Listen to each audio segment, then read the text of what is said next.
नवांश कुंडली का वैदिक ज्योतिष में बहुत महत्व है।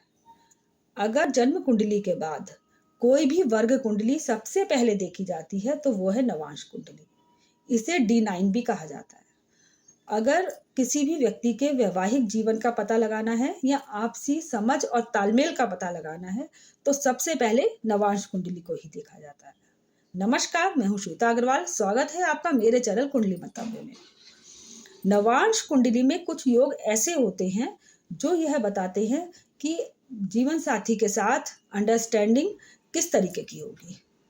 पहला, अगर किसी भी जातिका की नवांश कुंडली में अष्टम भाव में कोई भी पाप ग्रह हो तो ऐसा व्यक्ति, ऐसी जातिका का जीवन साथी उससे दूर रह सकता है और आपसी समझ में भी कमी हो सकती है।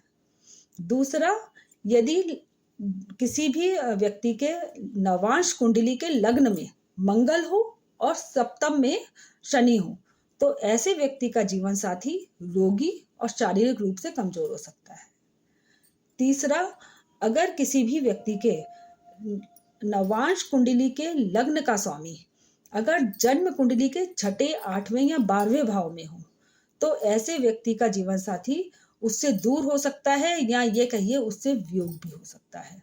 लेकिन इसे 100% सही इसके नहीं मान सकते हैं, क्योंकि अगर कोई शुभ ग्रह की दृष्टि पड़ रही हो जैसे गुरु या शुक्र की या उसके साथ युति में बैठे हों तो थोड़ा सा उसके फलादेश में अंतर आ जाता है। चौथा, यदि नवांश कुंडली के लग्न का स्वामी या नवांश कुंडली का लग्नेश जन्म कुंडली का में अगर किसी पाप ग्रह से दृष्ट हो या वो पाप ग्रह ही हो तो ऐसे व्यक्ति का जीवन साथी बहुत झगड़ालू होता है। धन्यवाद।